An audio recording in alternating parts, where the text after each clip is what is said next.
Hello, and welcome. And I much apologise for the fading in of the music because I forgot we were having such a good chat off screen that we forgot to go live. So, welcome to episode number 32 of the Wondrous Stuff Vodcast, broadcast live on Google Hangouts on air every weekend, Sunday nights normally. This is the place where you'll find news, information and commentary on science, engineering and technology from the past week and beyond, and anything else that interests us from inside our tiny little brains. As ever, my name is John Gardner, and to help me out on the journey of knowledge, I've got my colleagues with me tonight. As always, Mr. Richard Smith and Mr. Ross Davidson. Say hello, chaps. Hello, chaps. Very good. Absolutely great. So, on with another thrilling and mind-bending and mind-massaging show. We start with a topic from Richard entitled Cargo Cults. Tell us more, please. Yes, cargo cults. So, have either of you heard of cargo cults before? Absolutely not. No idea at all. Right, okay. Are they some sort of trouser? Nope. I'm surprised. Nope. All right. Well, maybe I'll try and do a little bit of a mystery for you to try and solve in that case. So, after World War II, Pacific Islands, why do you think there might be planes made from bamboo canes, runways made from straw, artillery guns made from bits of wood? Why do you think the local tribes people might be making those sorts of things? Because they don't know whether the war's over yet? No. It's because when the war was on, that was the first time they'd seen planes. That is true. But why they might be manufacturing them? Non-working versions of them. Is it for planes? Is it for planes that they think they're doing observing, and they have to look like they've got planes on the ground? Sort of. Basically, the term comes from, it actually predates World War II when it's known from. It goes back to British colonies earlier than that, but it was made most famous just after World War II. Basically, what used to happen was the Americans occupied lots of these outlying islands around Japan, Japanese territories and other territories, in order to build runways so they could attack the mainland, attack the aircraft carriers, etc. And these were occupied often by native Pacific Islanders, and they had never seen modern technology before. They weren't connected to the rest of the world. They were isolated peoples. And during that time, the Americans were quite nice to them. You know, they got some benefits from that relationship. While the Americans were there, they were given goods and chocolates and things like that they'd never had before. And they didn't understand because they couldn't speak to each other. They didn't really understand how that had happened. Then when the Americans left, of course, all these goods, luxuries stopped happening. So they made the connection that, well, it must be to do with those things that these strange people have. And so basically, they without understanding the mechanisms behind it, they built runways, thinking these goods would land on the runways. Built plane and thought, well, if that doesn't work, build planes. They've got like photographs of them with. I'll share some pictures actually, but pictures of them with sort of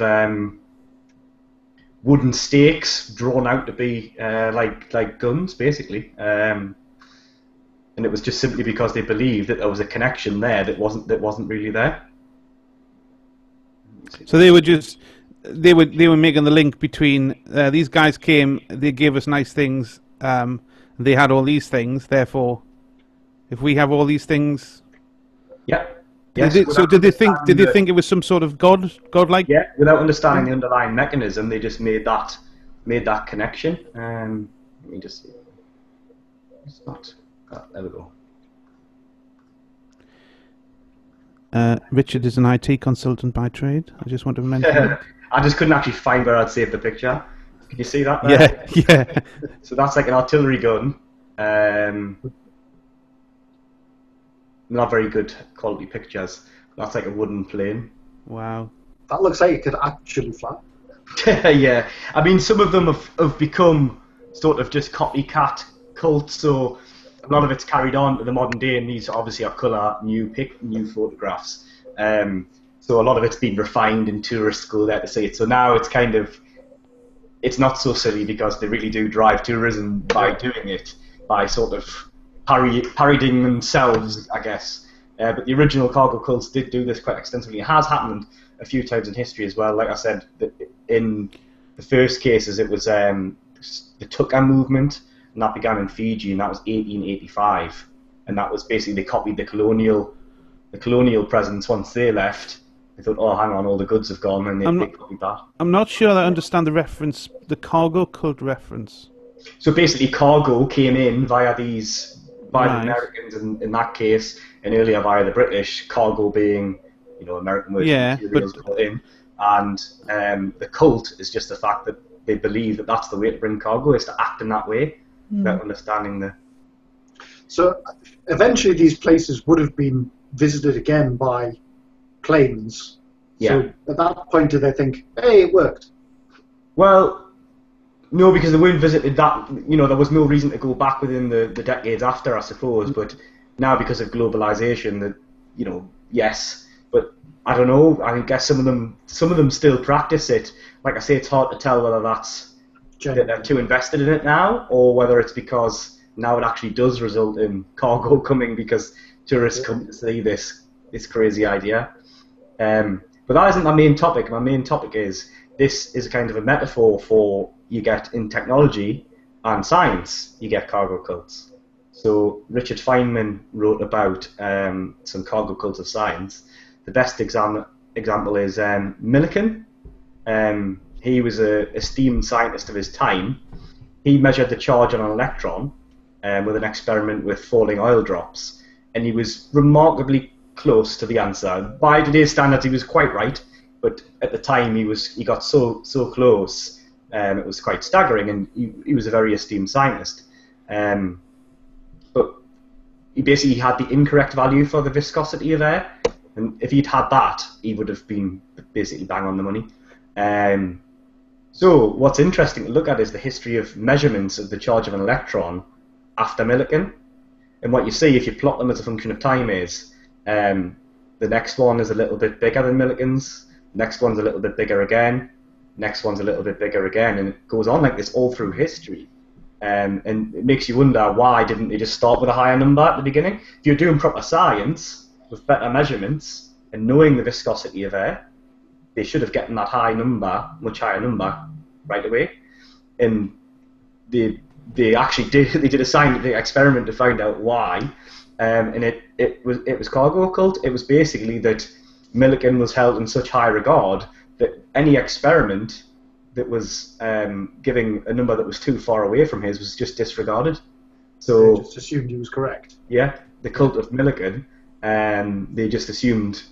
They thought they could improve on it with more accurate means, but anything that was higher, I mean, they were improving on it because every number that was a bit higher was a bit more right, but they should have gone a lot more higher very soon, and the reason they didn't was that they just, they unselected the results that were too far from his result. Mm-hmm. And they also have this term in software as well, cargo cult programming. And basically that's where small software houses, and I'm sure a few spring to mind without naming examples, but small software houses will imitate what they see larger software houses doing to get an end result, and they have either functions or program structures or what have you that has no real purpose and no real understanding why it's there, but but you have this in soft. You have it in all businesses, I suppose. But you see this a lot in computer programming where people don't really know what they're doing, but they know they want this end result. You get it in share dealing. You get it in business. To be honest, you get it across life. Yeah. People will just do things because they'll think, well, if I do this, because they're doing something like this, if I do something like this, people will think he's doing something like that. Yeah. It looks like about right. He's all right. Yeah. And in fact, you don't know a damn thing. Yeah. It's dangerous. It's definitely not advisable in science. And I think anything complicated where you want reliable results is probably not very good to do in any arena. But I suppose you could say, if you have a small resource or you're a small startup business, it's probably not too bad of a strategy. You know, if you're going to try and make a lot of money in a short period of time and you've got a finite resource, maybe it's not too bad of a way to go. But you'd imagine long term it's going to be quite wasteful to do it that way.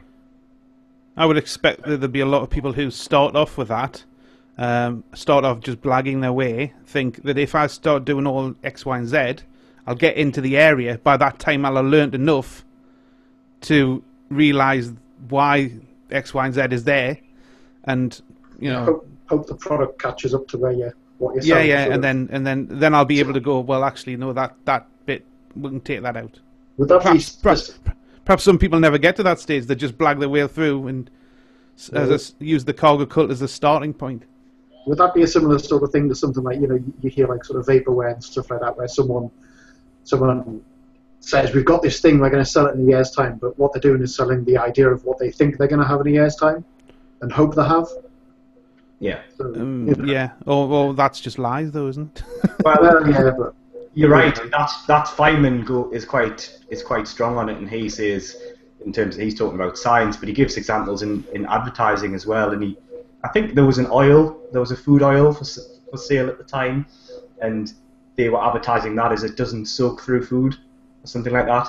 And it was true, it didn't, but no oil does. So basically, they weren't saying anything that was untrue, but they also weren't saying anything that was true about their particular food oil. But it made it sound good. Yeah. But it's about integrity. So if you could say, oh well, those people were just respecting Millikan as an esteemed scientist, and they were. But also, if you had good scientific integrity, you would never have had that problem. And this has been the case in all sorts of mice experiments, animal experiments. I've heard examples of where people are just thinking, well, we can't be that wrong. But that's how you end up with sort of a bias, isn't it? By making assumptions, you don't do that. You let the evidence tell you what's right, not other people's evidence. Mm-hmm. Fascinating. Interesting. Yes, fascinating. I'd never heard of it, and that's interesting. I think I'd probably heard of the concept of that, but not knowing there was a name attached to it. Because I had heard of such things before, but didn't realise there was a whole area called cargo cults. Yeah, that's what it's. But I mean, it applies more generally as well. I guess you could just use it more generally to something that's over-engineered. It doesn't need that level of extra, code that goes around the houses to achieve something. You could also say as sort of cargo code. You could refactor it and make it just much more efficient. Mm-hmm. So there's a lot of that where, not necessarily certain companies and certain practices leading to it, but just it's easier just to use what you know already works than refactor something from the beginning. So that's why I guess you have it in engineering, don't you, in terms of diesel and petrol engines and steam engine, and we've talked about the QWERTY keyboard and things like that. If you just stick with it, it's easier short term, isn't it, than having to refactor from the beginning. Interesting, very interesting. Yeah, right. Okay. Well, let's skip around a bit, and from that we go into the heavens and into space, and I've got a topic which I've cunningly called, funnily, black holes and revelations. A Muse reference there. Oh, I'm so funny. Yeah. So it's about the actual bit itself, the article itself, the story itself, whatever you want to call it, is about a black hole that's just reared its head again. But what I thought I would do first is give a little primer in black holes, not for Ross and Richard, obviously, but for anybody who's watching. And obviously Ross and Richard will put me right when I inevitably fuck up my facts. So, black holes. Primer 101 on black holes. Basically, a black hole is a place in space where the gravitational pull is so great that nothing escapes, even light. And why that gravitation is so strong is because the matter is essentially squeezed into a tiny little space. You can't see it with the eye because of the very fact that light can't escape, but you can see its effects on surrounding things around it. So you can see the effects on the stars around it because when they get close to this black hole, and people and scientists can monitor this, and then they know that there's something here that they can't see, but they know that it's got an effect on everything else around it. Is that lensing then? Is it, or is that something else? I don't know. Gravitational lensing. They can use the effects of it for some interesting things, like they can see faraway stars clearer than they should be able to by using gravitational lensing of black holes. Very clever. There you go. See, interesting. Even more interesting. And generally, black holes are caused by dying stars. Essentially, is that right, Ross? Would you say? Basically, yeah, the collapsing stars. Yeah. They think. Now we've got the 101 out of the way. This is the actual story. The actual story is now a new black hole has, let's just say, reappeared. A black hole has appeared, but they knew it was there, but it's lying dormant for a long time. They first found it it's in our galaxy. Sorry, I must make that. It's in our galaxy, and they first found it back in 1989. There was a Japanese X-ray satellite, a satellite that received X-rays specifically. That was its purpose, and obviously the Mir space station found it as well when it was up there, and it is 8,000 light years from Earth. And I want to just mention about light years because I've read a few articles recently by some people who are nominally science-based researchers or science-based writers, and they use this term around interchangeable, and I just wanted to make sure that everybody knows that light years is a measure of distance travels. It's not a measure of time. So I just thought remind everybody out there that that's what it is. So anyway, it's 8,000 light years from Earth. To give you an idea of how far that is, 1 light year is 5.88 trillion miles. So it's 5.88 trillion miles multiplied by 8,000. That's how far it is. So it's a canny way. And but it's there. So it's been dormant since '89, and on the 15th of June. In our time, obviously this happened a long time before that, but when we first found it started to wake up again. Was the 15th of June, and some of the NASA satellites picked it up because they found a stream of X-rays just starting, and it was so strong in the sky that it blanked out everything else. All of the other X-rays, the only thing it could all the sensors could pick up were the X-rays coming from this black hole. It's actually got a name. It's called V404 Cygni because it's in the Cygnus area of the sky, and it's a binary system. And I'm going to show you a little photograph of what they expect. This is not a real photograph. Sorry, it's an image. I've got a guy there with a DSLR. This is, let me just... It's an artist impression. Have you seen this black hole? Yeah, this is it. Right, yeah. So this is the binary black hole. So there's essentially there's a star here, and for a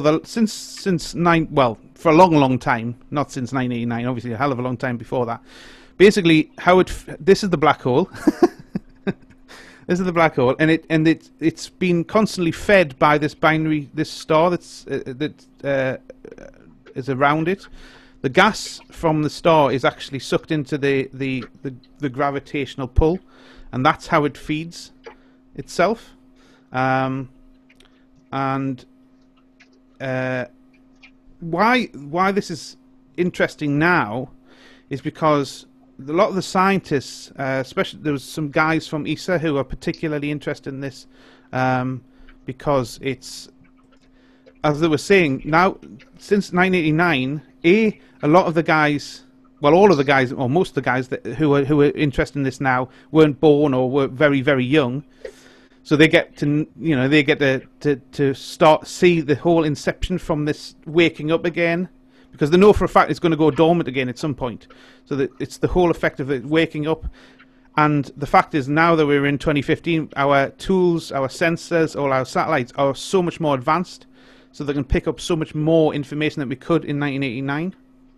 So dormant, is the observation of it is what's going dormant rather than is the actual that's what I was going dormant. I mean, the idea of the black hole going dormant, I'm sure it's more of an interpretation of what they're seeing. Well, what they're seeing is they're seeing these flares that are coming out of it.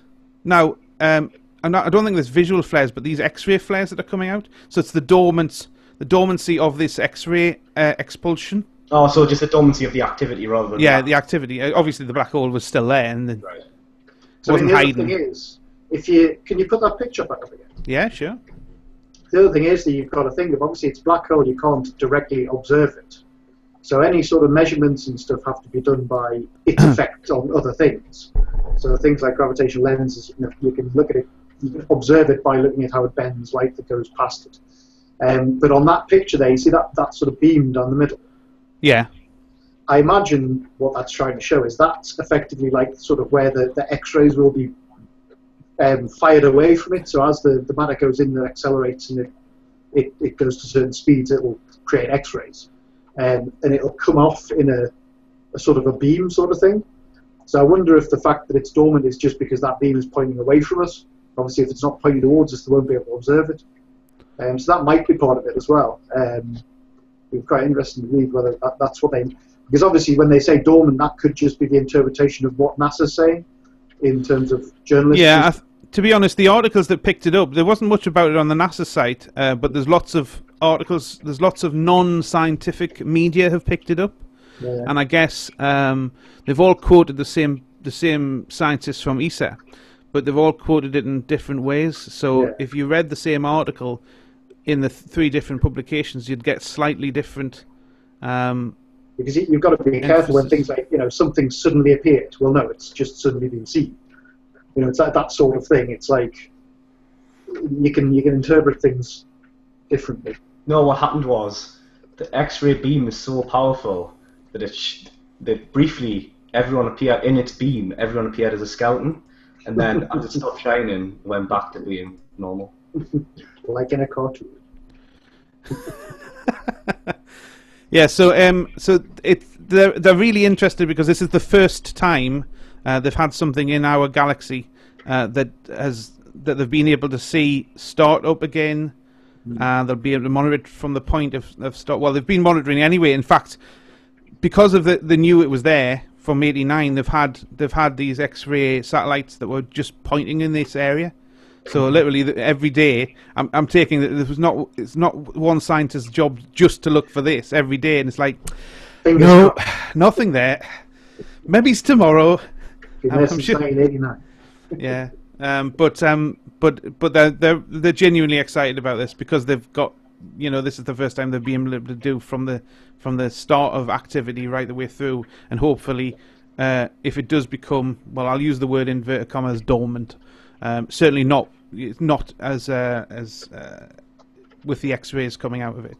Then this is what's making them really excited.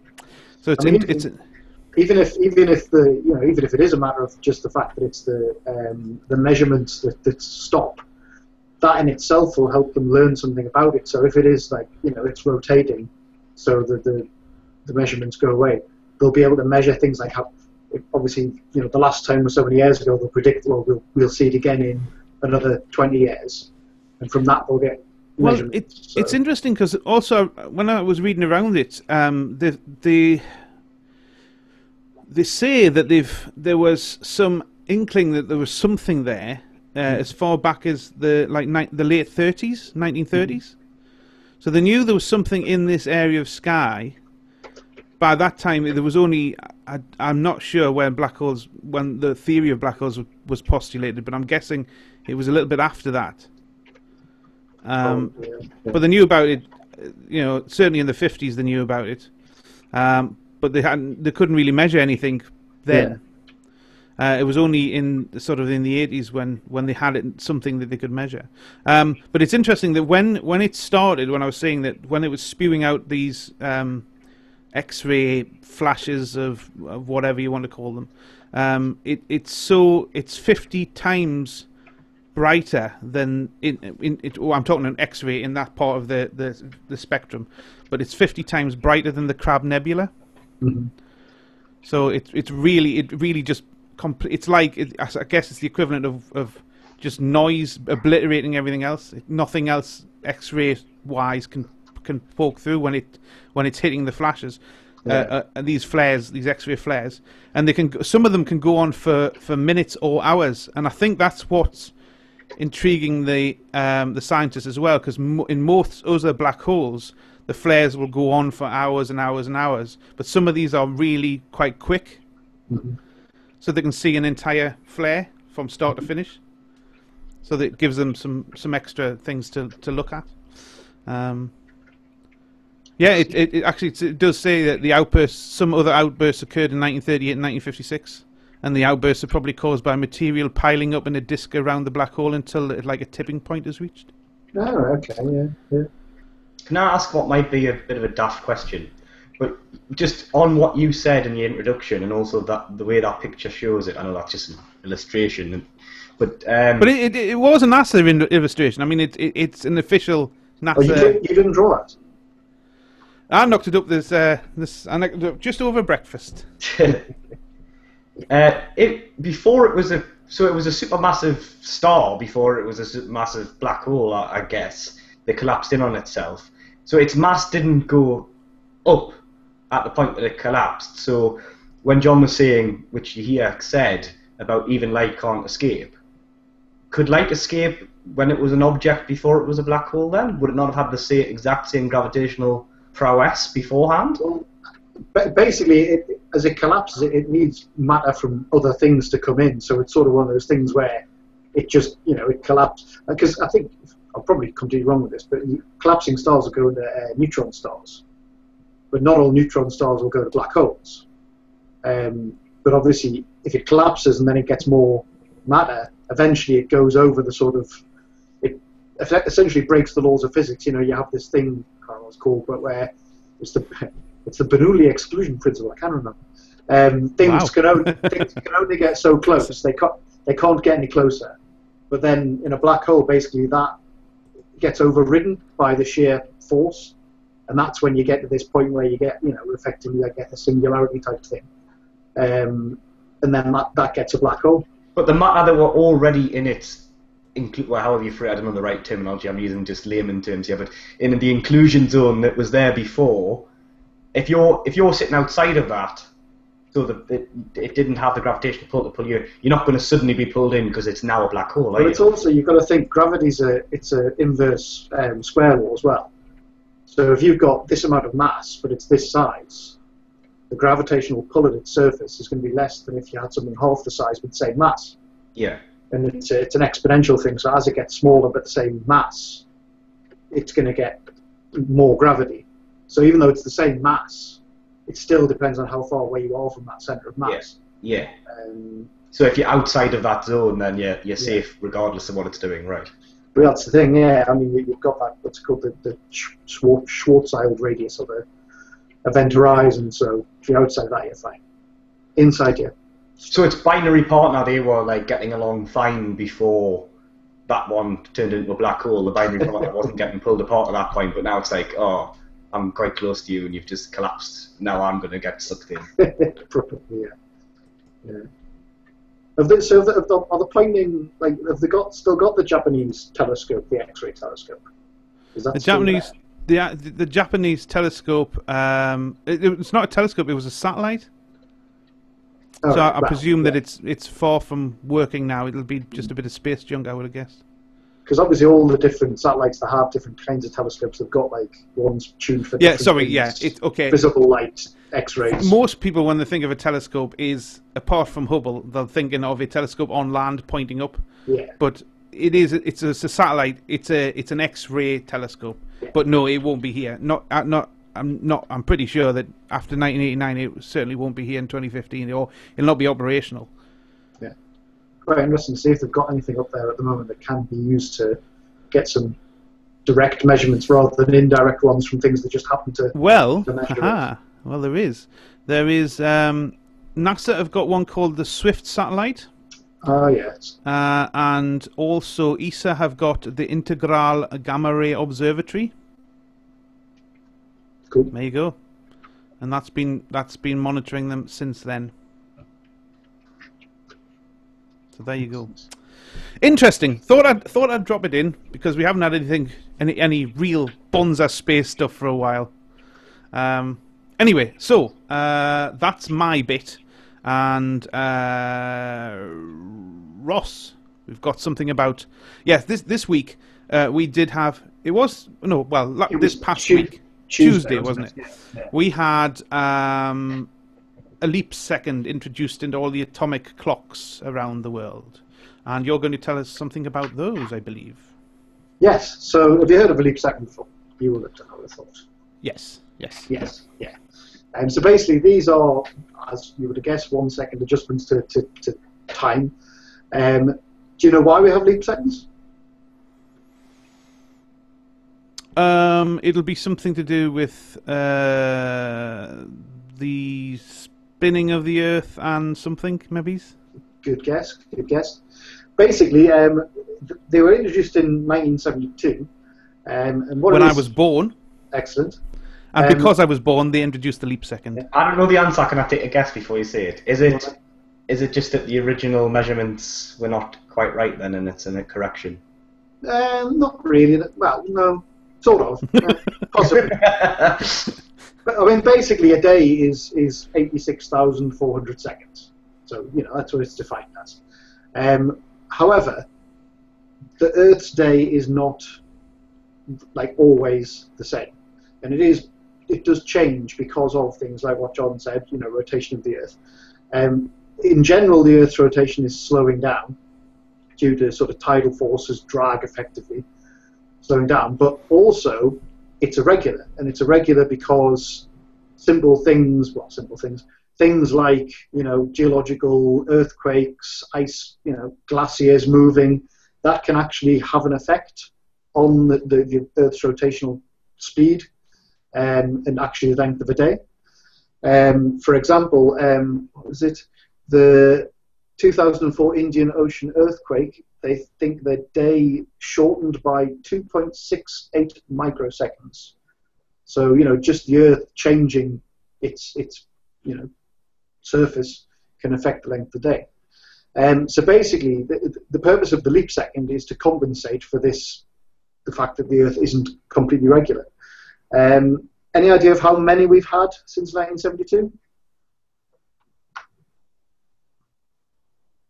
I can't hear you. I've gone quiet. 5? 26. 26. So basically, and these... that was just complete random numbers there. Like, give us a number. It was in between my two guesses. It was. Yeah, it was. Quite good guesses. And basically, the difficulty with these leap seconds, obviously the idea is that it keeps time in sync with what we actually observe, otherwise you would drift gradually out. And the difficulty with these is that they don't actually know when they're going to need them. So I think it's 6 months approximately before they're going to implement it that they actually announce it. Now, for everyday people, an extra second, it's not like the clock going forward or backwards an hour.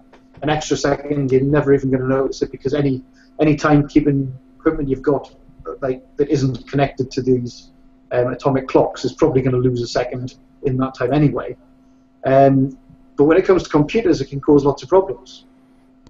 Obviously, if you think of you wanted to measure the exact time between 2 points in time, if there's leap seconds being added and they're getting added effectively randomly and they can't be predicted, how do you do that? How do you then keep track of it? And the way they do keep track of it is they literally just have a table of leap seconds. So every time there is one, they add to this table, effectively saying, right, if you're measuring between these two times, there's these many leap seconds. They're not always forwards, they're not always backwards, so it has to actually calculate that. And obviously with the internet and computers working fast communications between banks and stuff like that, you can get all sorts of problems. And some of the people who have to deal with these actually have some interesting ways of doing it. So Google, for example, rather than actually waiting for the leap second, and what you'll see if you have a UTC clock, when it gets to the leap second, the seconds actually get to 60. It actually shows on the clock and then goes back to 0. But what can I show the one that the Guardian put on? You can do, yeah. Have you seen this one? Presumably you have. Yeah. So this is the atomic clock, which is in the ITR in Sydney, and this is how it deals with the. Actually, I'll make sure that I've got the sound off. This is how it deals with the leaps, or this is how it dealt with the leap second on Tuesday. There you go. So just in case you missed it, I'll just play it. It's playing again. And there we go. So I'll just whiz that back and play it again. And then there's somebody talking. But essentially it gets to that there, which is 23:59:60. Yeah. Sorry, you were going to tell me about Google. Google, yes. So Google actually, rather than inserting a second, what they actually did was implement what they call a leap smear, which sounds lovely. And what they actually did was they defined a sort of a time window, I don't know how long the time window was, prior to when the leap second actually occurred. And they slightly extended the lengths of all of the seconds. So basically by the time they got to the time where the leap second was happening, they were on the right time. But they were slightly out by more and more until the second. So they were essentially skewing the clock ever so slightly on the lead up to it. It sort of came back in sync again. And apparently Amazon did a similar thing as well. Well, I'll tell you how Amazon did it, because of what I work in now. Then I can actually say with some authority how they did it. They were doing the skew, as you were saying up to there, but what you would actually get in the logs was 23:59, and then 23:59 again, and then 00:00. But it had two 59s. Yeah. Now, obviously, this was in the news last week, so most people would probably have seen it. And again, as always with these sort of things, people in the media will tend to sort of say, "Oh my God, we're all going to die," sort of thing. And there was a lot of talk about how internet computers could go offline, financial dealings, and this sort of thing. But apparently, there was a company called Dining in Manchester, New Hampshire, I think. And they monitored internet performance, and I've got a picture here.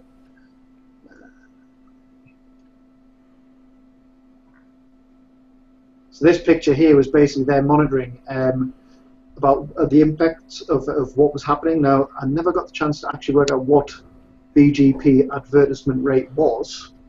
Any ideas? It's BGP is the Border Gateway Protocol. There we go.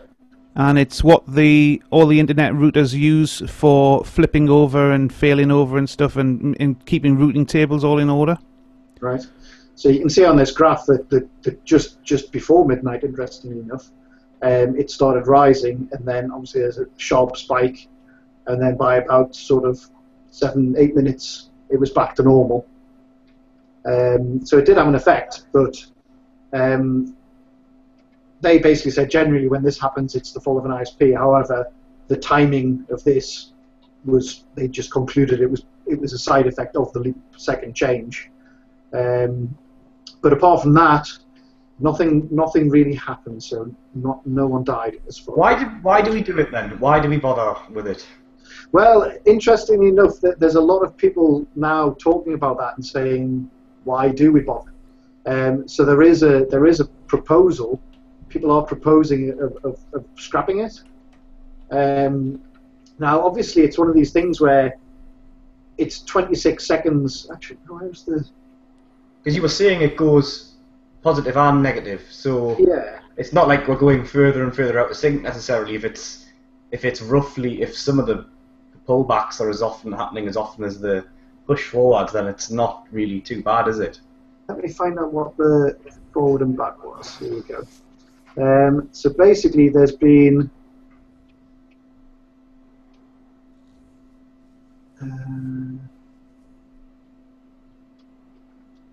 no, they are always forward.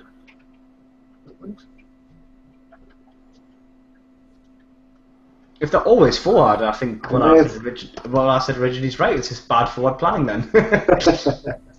Well, it's not. Because if you built in a point something of a second increase, regardless. 0.0002. Well, yeah.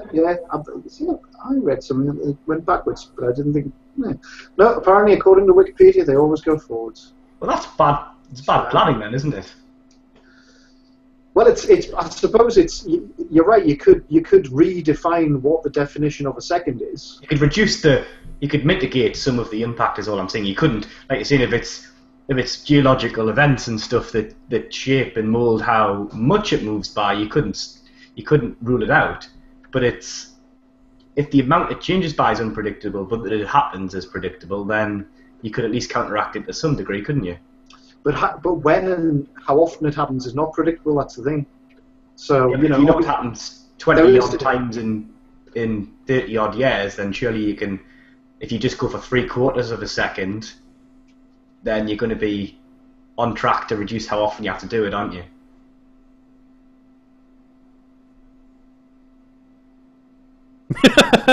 He's 3/4 of a second out now. More? Has he gone? It looks like it.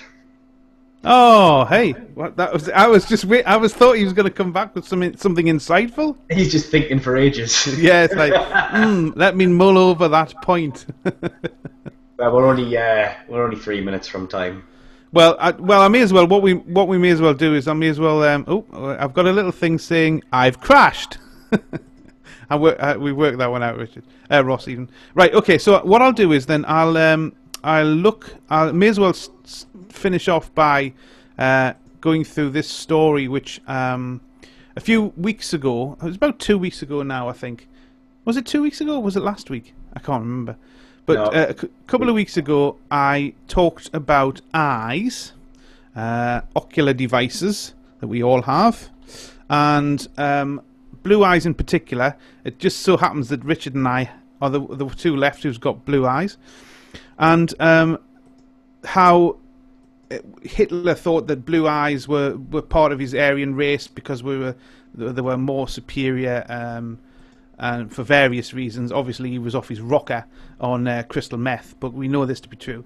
So, and I suggested that blue eyes aren't that wonderful Aryan race because there's various diseases that we get that people with blue eyes, because of the lack of the pigment, are more prone to getting, such as age-related macular degeneration.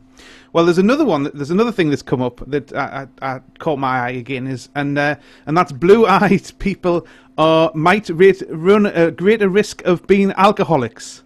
So there you go, Rich. The University of Vermont geneticists found a genetic relationship between eye colour genes and the genes that are associated with alcoholism. So there you go. Well, the plus side that I can see already is we die less often by all other causes because we're dying of the ones who die of alcoholism are not dying of something else.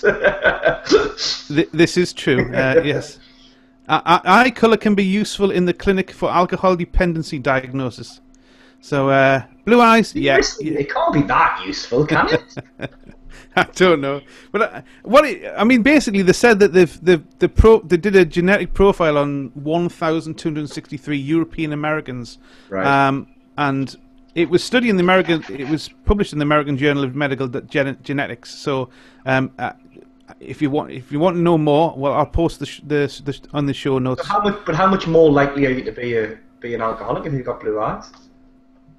Is it significant? Now I've got to read the whole bloody article now. Hang on. Yes, it's significant. Alright. Hello, Ross. You back? Hi. Very, very brief blue screen of death. Woohoo. Well, basically, just while you're off there, I just shoved the Blue Eye story in that I was keeping for this, and amazingly, that brings us to 8:45.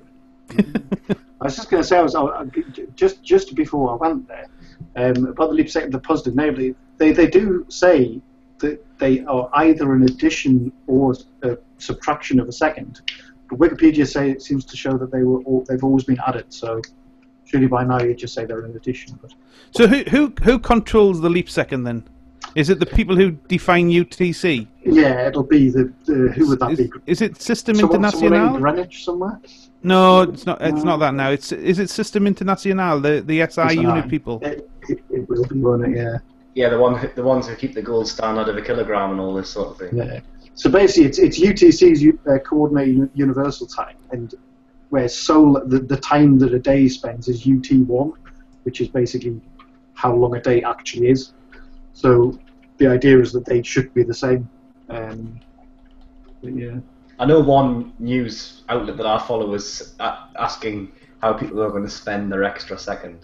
There was one of the Late Show people set up a website called Spend Your Second Here or something like that, and they basically just had all of the best YouTube videos that lasted a second.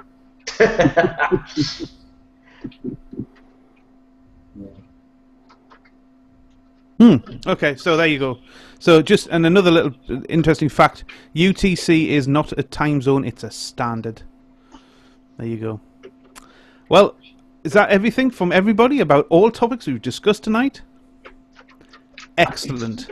Then let us wrap up and let us say our usual things, our usual thank yous to everybody for watching. Thank yous for the hordes of mail we get in every week that we have to spend night times every night going through. We don't have any time to eat or see our families anymore. I spend my extra seconds looking through the mail. That long, eh? So, but basically, seriously, if you watched this, even if you watched it on YouTube many months later, please just drop us an email. I haven't got my my things again because I'm doing this on Firefox again. My Chrome's died. Google, sort your shit out. So I can't show you, but I can tell you. So we've got a blog at wonderofstuff.blogspot.com or wonderofstuff.blogspot.co.uk. It doesn't matter; it both goes to the same place. There we have our show notes. We have reading lists. We have anything else that we think of that we might be interested in. We've got our email address, wonderofstuff@gmail.com. And everybody has access. All three of us have access to that mailbox, and so please drop some lines, drop some information. Tell us we love it. Tell us we hate it. Whatever. And that's get some hate mail. I'd like some hate mail. Yeah, hate mail would be good. Yeah. Any mail would be good. I mean, really, seriously, just any mail. Just tell us. Although saying that, there is a guy actually I just noticed before the program who has posted on last week's YouTube comments saying hello, guys. Excellent. Say And hello, I did. Matt. I did. We did get a thumb down from one video as well. Really? What? Can we tell who that is? No, you can't tell that. Oh, I want to persecute them. No, we welcome criticism. No bollocks, do we? We're right. They're all wrong. No, sorry. That is. We probably. There might have been some things that we genuinely. Because the thing is. Are you saying we might have been wrong about something? Well, some people guarantee that we might have been wrong about things. A couple of people don't. Some people don't actually realise that when we go into this, although we know the topic that the other people is going to talk about, we know the title. We haven't. The other person haven't really necessarily researched it. So when you're hearing it, we might be hearing it for the first time. So obviously we say things off the cuff that we might have thought, no, I'll try and work it out from first principles or something like that. So it might be wrong what we pontificate here. Quite often the subject that I'm talking about, I've never heard before. Yeah, I mean, so we just, if we're interested in something, we'll talk about it, and we may not know a lot about it, which is normally where I research as much as I possibly can, because I know for a fact that Richard's going to go and ask me the one question that I don't know. He does it every week, and that's why my face goes blank and my eyes go glazed, and I go. He does it every. I think, right. I've got everything, and there's nobody could possibly answer me a question that I haven't got an answer for. Written in. No, Richard, straight away. So anyway, please send us something. We'll continue anyway, because we enjoy just babbling on about stuff anyway, and we'd only do it in sort of like in pubs if it wasn't a medium for us to get it out on online. You and I would both be raging alcoholics with our blue eyes. Yeah, with our blue eyes. Temptation, it would be game over. So so we'll be on again next week. So come back and I'll spam the internet again and remind everybody that we're on. So until next week, say goodbye, chaps. Goodbye, chaps. Chaps. Bye bye now.